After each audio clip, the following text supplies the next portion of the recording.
తప్పుడు వార్తలు ప్రచారం చేస్తున్నారు. పార్టీలో నేను పనిచేద్దామని చెప్పేసి నేను వర్కింగ్ ప్రెసిడెంట్ అయినప్పటికెళ్ళి ఇప్పటికీ కూడా నా మీద వ్యతిరేకంగానే ప్రచారం చేస్తున్నారు. నన్ను వాళ్ళు పని చేస్తలేరు, నన్ను చేయనిస్తలేరు అని చెప్పేసి నిన్న మీడియాతోటి మాట్లాడిన సందర్భంగా సీఎం రేవంత్ రెడ్డి అంటాడు. అటు హైడ్రా కావచ్చు, ఇంకోటి కావచ్చు, చాలా విషయాలలో సొంత మంత్రివర్గంలోనే రేవంత్ రెడ్డి మీద కొంత వ్యతిరేకత ప్రదర్శించారు. తిరుగుబాటు అనేది నిన్న మొన్ననే మనం చూసినాం. అందుకే ఏకంగా ఢిల్లీ అధిష్టానం దిగి సిఎల్పి మీటింగ్ పెట్టి మీరు కంట్రోల్లో ఉండాలని చెప్పేసి చేసే ప్రయత్నం చేసింది. నా మీద ఏ చర్యలైనా తీసుకోవచ్చు, ఎప్పుడు దేనికైనా సిద్ధం, నేను రాహుల్ గాంధీ చెప్పినట్టే చేస్తున్నా, ఇలా నా సొంత ఇదేం లేదు అని చెప్పేసి ఆయన వివరణ ఇచ్చుకునే పరిస్థితి వచ్చింది రేవంత్ రెడ్డి. తాను కొందరికి నచ్చకపోవచ్చునని, మరికొందరు తనను అంగీకరించకపోవచ్చునని సీఎం రేవంత్ రెడ్డి ఆసక్తికర వ్యాఖ్యలు చేశారు. ఢిల్లీ పర్యటనలో ఉన్న రేవంత్ కాంగ్రెస్ అగ్రనేత రాహుల్ గాంధీతో భేటీ అయ్యారు. పార్టీ ప్రభుత్వానికి సంబంధించి పలు కీలక అంశాలపై చర్చించారు. భేటీ అనంతరం సీఎం రేవంత్ రెడ్డి మీడియాతో మాట్లాడుతూ ఏమన్నాడు, తెలంగాణ కులగణన గురించి రాహుల్ గాంధీకి వివరించానన్నారు. పూర్తిగా శాస్త్రీయంగా కులగణన చేశామన్నారు. తెలంగాణలో బహిరంగ సభ ఉంటుందని, దానికి రాహుల్ గాంధీని రావాలని చెప్పేసి కోరినట్టుగా ఆయన మీడియా ముందు చెప్పిండు. నేను చేసే ప్రతి పని కూడా రాహుల్ గాంధీ ఆదేశాలతోటే చేస్తున్నా. ప్రతిపక్షాలు కావాలనే కులగణన మీద కావచ్చు, సొంత పార్టీలో కొంతమంది కావాలనే నా మీద విష ప్రచారం, తప్పుడు ప్రచారం చేస్తున్నారని చెప్పేసి ఆయన మీడియాతోటి ఈయన మాట్లాడుకుంటూ అన్నాడు. సబితా రెడ్డి, తలసాని యాదవ్, శ్రీనివాస్ యాదవ్ ఏ పార్టీలో గెలిచి ఏ పార్టీలో మంత్రులుగా పనిచేశారని రేవంత్ రెడ్డి ప్రశ్నించారు. ప్రధానిని కించపరిచేలా తాను మాట్లాడలేదని, ఉన్నది ఉన్నట్టుగానే చెప్పానని బీజేపీ నేతలు సైతం ఇదే విషయాన్ని ధృవీకరించారన్నారు.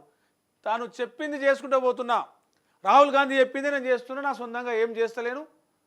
ఇవన్నీ నేను తీసుకున్న నిర్ణయాలను కూడా ఏకపక్ష నిర్ణయాలు కావు, సొంతంగా తీసుకునే నియంతృత్వ నిర్ణయాలు కావు. నాకు రాహుల్ గాంధీ చెప్తున్నాడు, ఆయన చెప్పింది నేను రాష్ట్రంలో చేస్తున్నా అని చెప్పేసి నిన్న ఒక వివరణ ఇచ్చుకునే ప్రయత్నం సీఎం రేవంత్ రెడ్డి అయితే చేసిండు.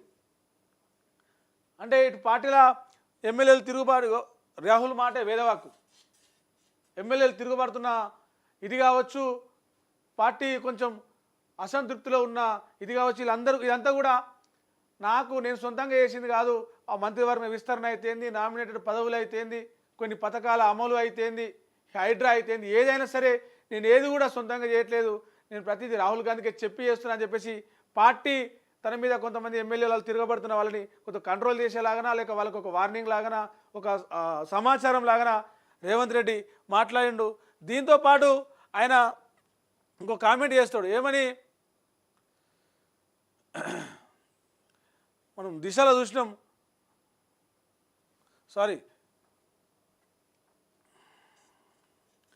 ఎప్పుడు ఎలాంటి నిర్ణయం వస్తుందో తెలియదు, ఎలాంటి కఠిన చర్యలకైనా నేను సిద్ధంగానే ఉన్నా, భయపడేదే లేదని చెప్పేసి ఆయన నిన్న ఢిల్లీలో మీడియాతో మాట్లాడుకుంటున్నాడు. కఠిన చర్యలు అంటే ఏంది?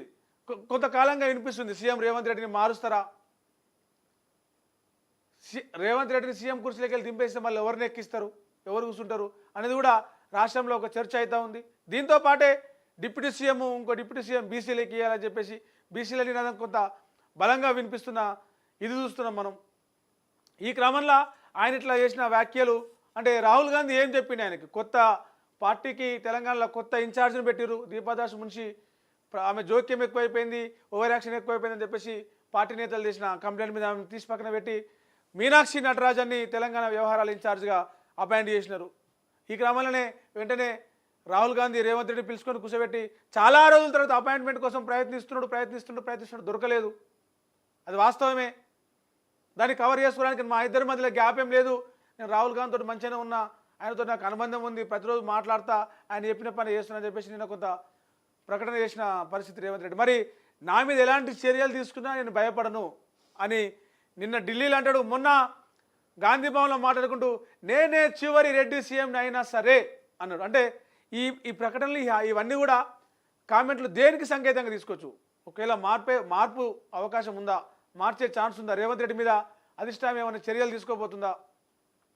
అటు బీజేపీ మోడీతోటి ఈయన కొంత సన్నిహితంగా ఉంటుందని చెప్పేసి గత కొంతకాలం క్రితం వార్తలు వచ్చినాయి. ఢిల్లీకి పోతే సోనియా గాంధీ, రాహుల్ గాంధీ, మల్లికార్జున ఖర్గే కలుస్తలేరు, కానీ కేంద్ర మంత్రులు టైం ఇస్తున్నారు, కేంద్ర మంత్రులను కలుస్తూ ఉన్నాడు. మోడీని కలుస్తూ ఉన్నాడు, మరి అటువైపు ఏమన్నా ఈయనకు సంబంధాలు ఉన్నాయి, ఏమన్నా ప్లాన్ ప్రయోగం చేస్తున్నారని చెప్పేసి ఒక చర్చ అయితే జరిగింది.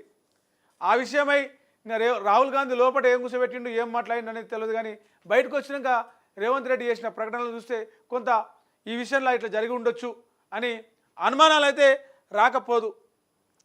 ఇక ఇంకో వార్త, ఢిల్లీలో కుంభమేళ స్పెషల్ రైలు ఎక్కనీకి పోయి దెబ్బ రైలు ఎక్కాలి, సీట్లో కూర్చోవాలి, పోయి పుణ్యస్నానం చేయాలని తొందరపడి తొక్కిసలాట అయింది.